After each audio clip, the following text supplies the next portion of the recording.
And it's exciting, starting a new business, creating a new product.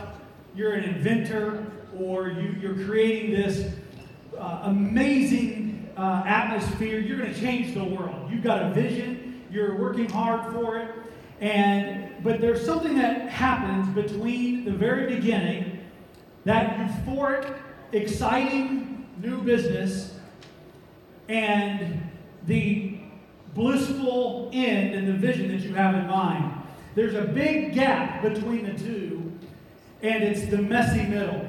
It's kind of like a relationship, a new romantic relationship, right? It's all exciting in the beginning. It's going to be great, and then at the very end, you have grand visions of happily ever after. But in the middle, there's a lot of mess. There's a lot of work, and it's kind of like whenever you're launching into the deep, you're going where maybe no one has gone before to start a business, to disrupt your industry. And you're in the deep. You're about to walk on water. If you pull off what you're trying to pull off, you're going to walk on water. Maybe you have the goal to create the fastest selling product in the world, or whatever it is. And when you take on monumental tasks like that, you are launching into the deep. And guess what happens to every business and every entrepreneur and every leader when they launch into the deep?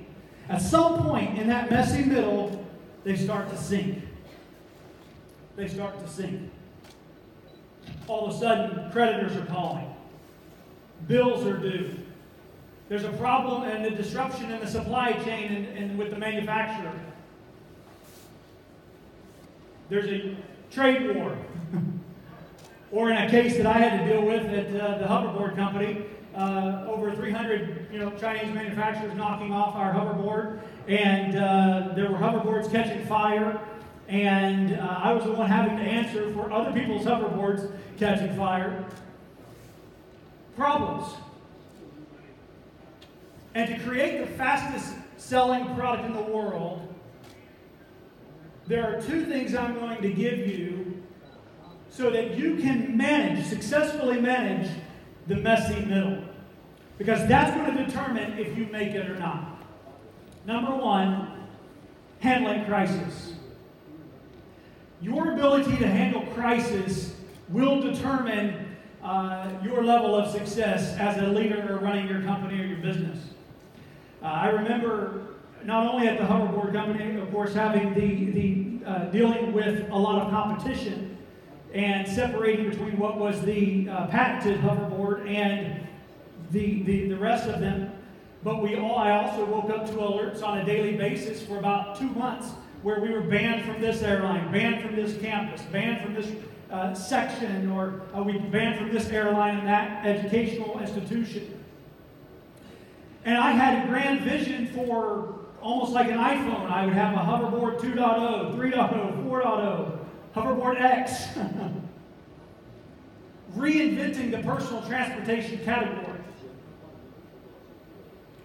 But you have to learn how to handle crisis. Whenever I was a senior executive at a multi-billion-dollar publicly held company, I was 24 years old. 2 years into that, we were the first to go public with a data breach. There were 125,000 records that had been compromised. And of course, today, the numbers are more like 30, 40, 50 million at a time. But we were the first to go public. It was messy. Our stock price was over $48 a share. Within 2 months, it dropped to $11 a share. $11 a share. It was a bloodbath. It took 2 years testifying before Congress, negotiating with the FTC, settling with them, and helping write legislation to prevent these kind of things and to enhance safeguards in the future. But it took 2 years to get the stock price back up to $49 a share. One of the greatest turnarounds that I ever had in my career was with a 29-year-old nutraceutical manufacturing firm. They had been doing over $250 million a year, but they had been declining in revenue for 15 straight years, month after month after month.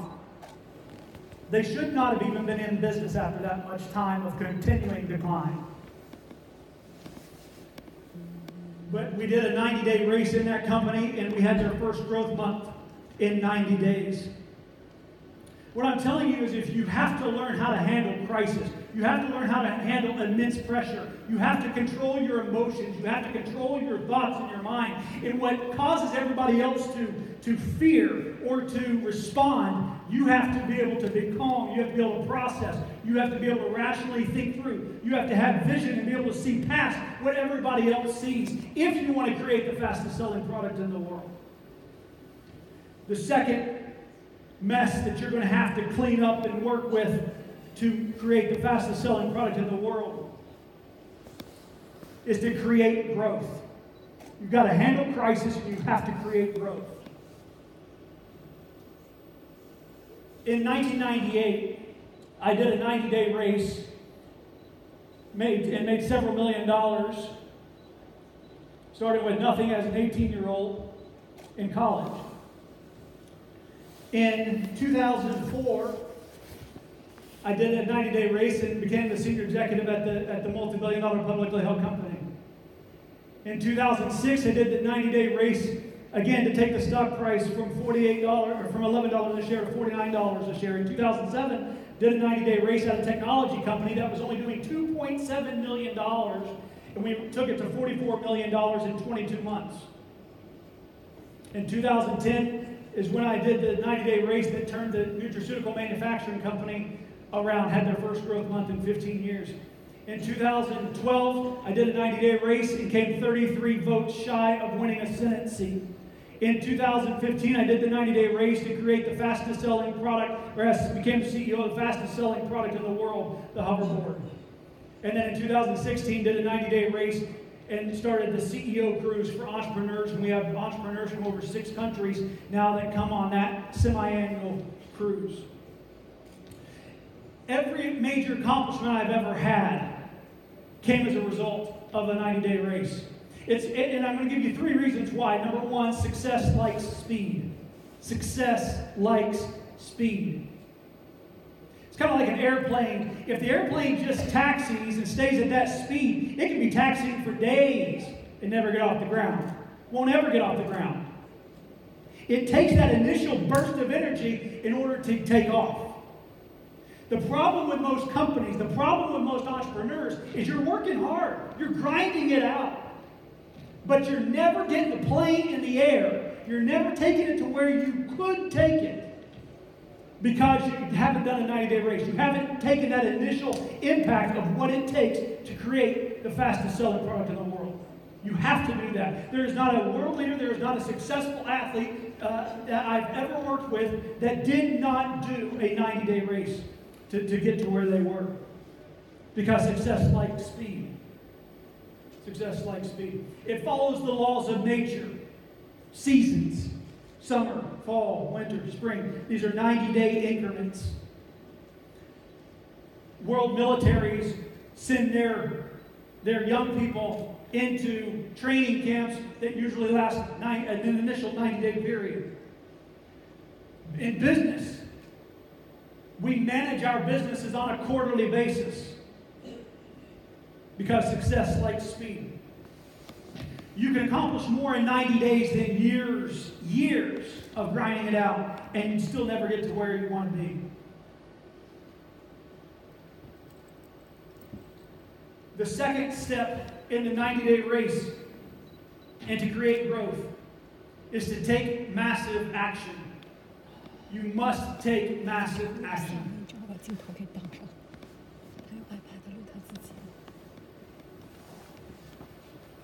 Most entrepreneurs are extremely busy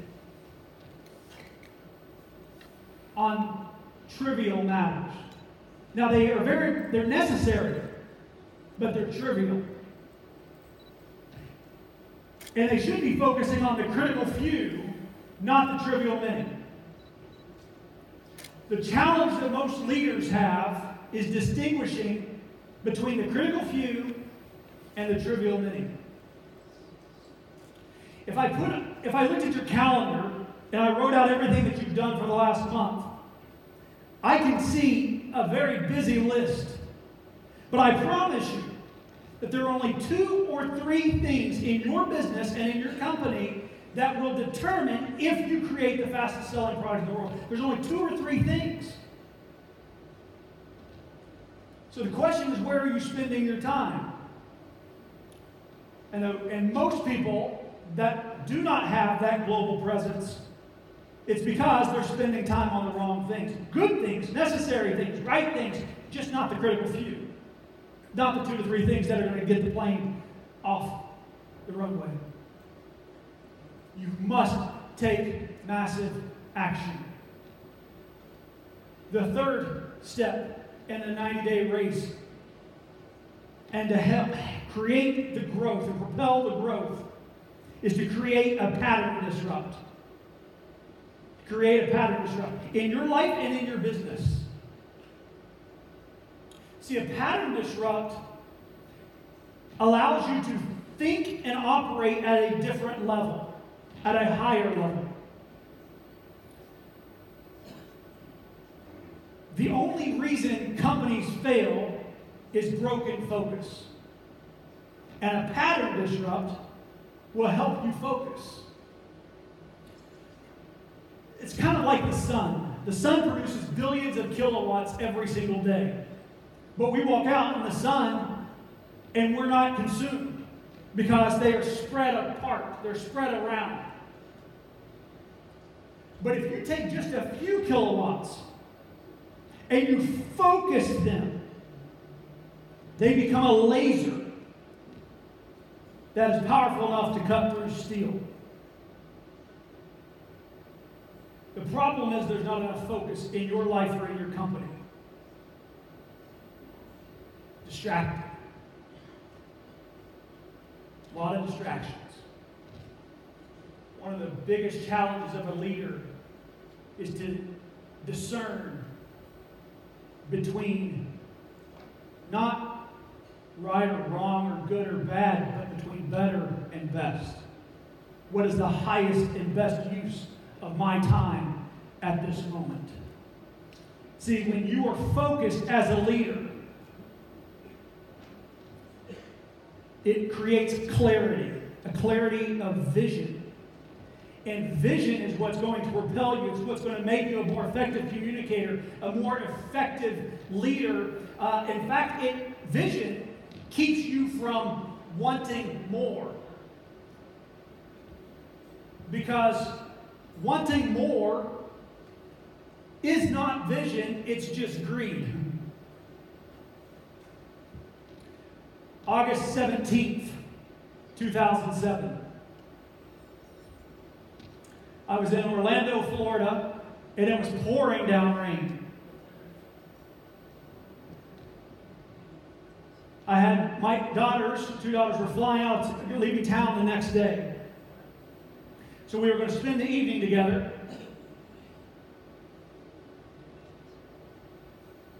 I dropped them off at the front door of the restaurant because it was raining so hard, parked the car, and I was walking across the parking lot to go in. As I was walking across the parking lot, a car came around a turn, sped up, took me out at the legs, at the knees, ran over me. I went flying in the air. I bounced off the hood twice. I didn't remember anything past that. Apparently, I ended up shattering the windshield, bouncing off the windshield, shattering that, and ricocheting off to the front of the vehicle. I did not know if I was dead or alive. The people who saw did not know if I was dead or alive. But a number of the stores, the retail stores and so forth, people started rushing out. It's still pouring down rain. I'm lying in a parking lot, or in the road in the parking lot. And I lied there for 45 minutes. Of course, paramedics were coming. I finally came to, but I did not know if I was paralyzed. Obviously could not move anything. They rushed me to the hospital. Ended up having to cut my clothes off of me. I spent the next 24 hours basically having CAT scan after CAT scan, all kinds of issues on my mind, my brain, my body.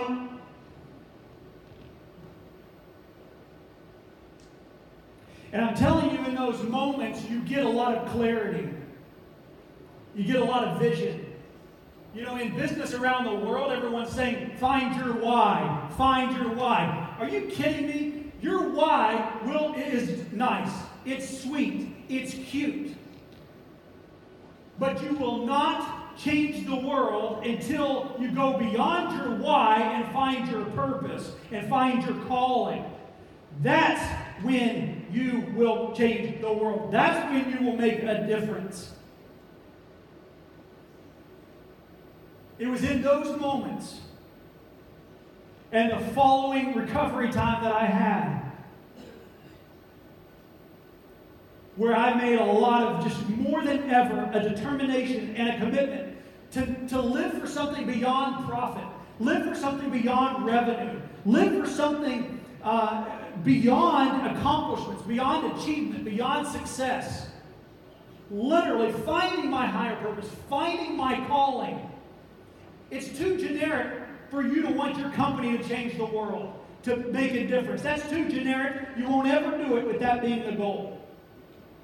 You must focus. You must get more specific. You must find your purpose, your calling. And your company's calling, your company's purpose ends up taking on that identity. Apple did not create Steve Jobs. Steve Jobs created Apple. It was his calling. It was his mission. It wasn't a board sitting it down saying, I think we should focus on this and this would be really noble. And I think, let's see, yep, the market will respond favorably to this. This is what our mantra should be in our tagline. You've got to give that up and you've got to search here. Because when it comes from here, then, and only then, you'll be able to manage the messy middle. I know what it's like losing millions of dollars. I know what it's like sleeping in my car for 2 months. I know what it's like going through problem after problem, trial after trial, and not quitting and not giving up. And that is the only way you survive the messy middle, is when you know that you know that you know your purpose and your calling. And that's my goal for you. And I hope that you leave this conference more courageous than ever before. Thank you.